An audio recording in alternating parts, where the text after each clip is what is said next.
Hello, everyone. My name is Dr. David Orman, and normally I present information on nutrition or herbs or acupuncture or my upcoming Bagua course. But today I wanted to share with you something, uh, something that I live by, a motto, so to speak, that I live by, which is learn, experience, and share. And in this clip, I want to do the share portion of it. So this weekend, my wife and I did a 10K at the Run Disney event, and it was fantastic. The weather was perfect. The course was great. The accommodations were really nice, and I learned quite a bit. So if I could back up a little bit, as most people have seen, you see, cars being burned and stations being lit up and arguments and fights and all this other stuff. And all of that, on the surface, it looks like violence and hate. And of course it is to a degree, but really the core underneath out of that is twofold. Number one, it's fear. And number two, it's a lack of focus or boredom. Let me leave that aside for a second. During the race, I always learn things. That's why I do that. I always play the observer as well as the runner guy, so to speak. And there were three situations that were similar that really caught my attention. One, there was a person, she was running with a sign on the back which read AWD, which I'd never seen before, and it's athletes with disabilities. So in this case, she it was deaf, and she needed a partner to say, okay, when there was an announcement that a speed bump was ahead or there'll be a real sharp turn or something, her partner would tell her that whatever the information was. And she was quite a good runner, and I am not. I'm a finisher. But she had gotten ahead, and we were somewhere around mile 2.5 to 3, somewhere in that neighborhood. I noticed that as you go up the ramp, she was on the ground. It looked like she was injured. Maybe she got sick, or because it was a sharp turn, maybe she twisted an ankle or something. And I couldn't tell. But about 5, 6 people in front of me, as well as myself, and then I heard a couple people behind me stopped and said, "Do you need help? Do you need help?" So here we are. There are about 15,000 people, and some of them looked like me, and some of them looked like nothing like me. And there were men and there were women, there were a couple kids, there were older folks, anywhere, everywhere in between from all over the globe. And every one of them was looking to assist somebody else, particularly her, which she had fallen. They didn't worry about skin color, accent, or anything. It was just assistance. Let me leave that aside for a second. There were also two instances. I assume they either were high school or junior high bands. So there was a band, and they were playing, the flute and the drums and the horns and stuff like that.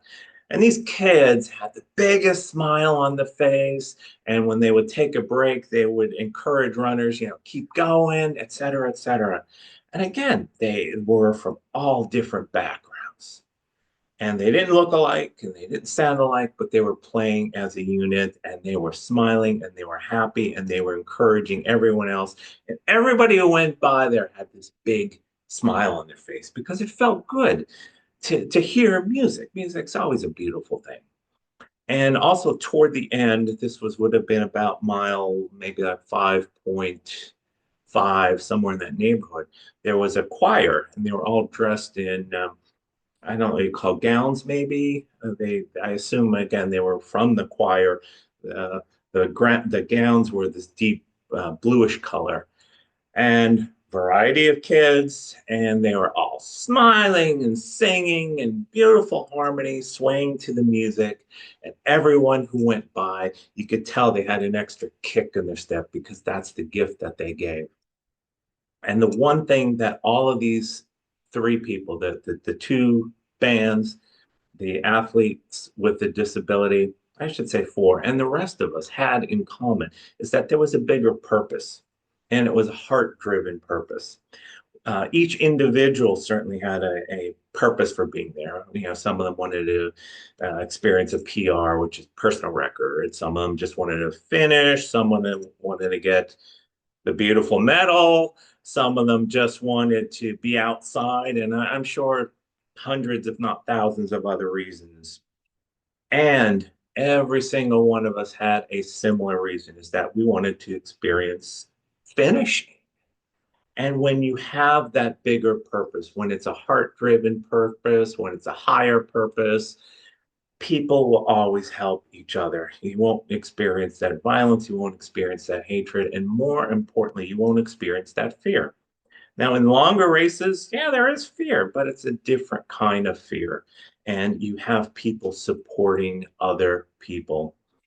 And I bring this up because last week I had two conversations with patients. They asked me, what is the biggest problem that you see? And they were asking for, digestive issues or knee problems or something like that. And I blurted boredom.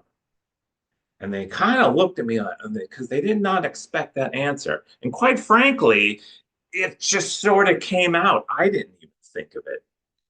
And they said, what do you mean by that? And inside my head, I'm saying, yeah, what did you mean by that?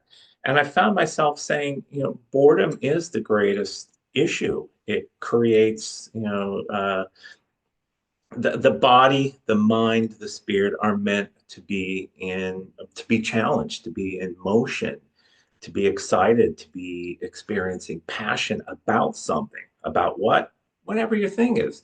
Of all the books behind me, writers, they love the writers, the people who built that cabinet.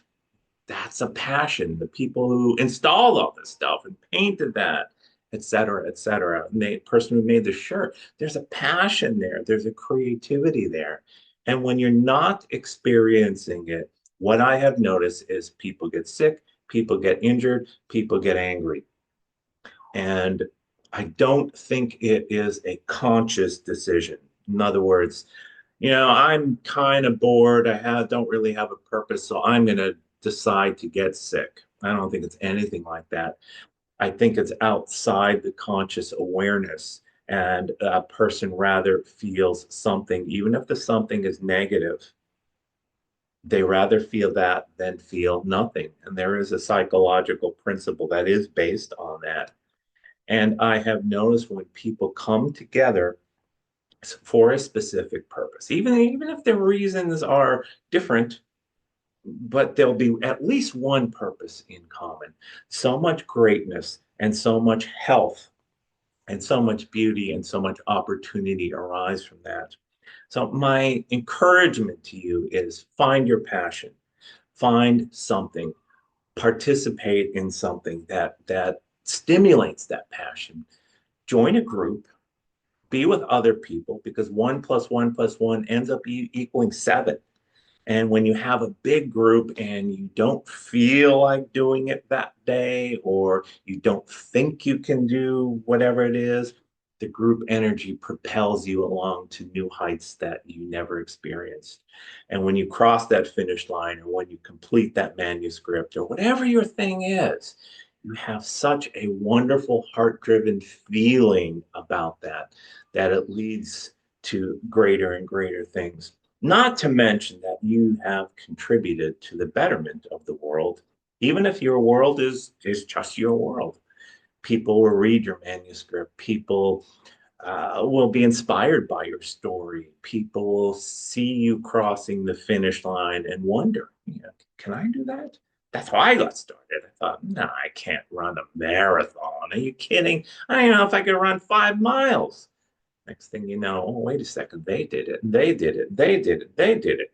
And by the way, that person doesn't exactly look like a runner, nor does that person. Oh, it doesn't matter. It doesn't matter. If it's there, if it's meanings, if it has meaning to you, if it has passion, if it has energy, if it has chi behind it, it is something that not only should you do, but you must do. Otherwise, that will gnaw at you. And that leads to diseases, injuries, anger, fear. I hope you feel inspired by this. And if you would like to work on this in greater detail, contact me. I'd be happy to work one-on-one with you. Thank you again for listening, and I look forward to such talks in the future.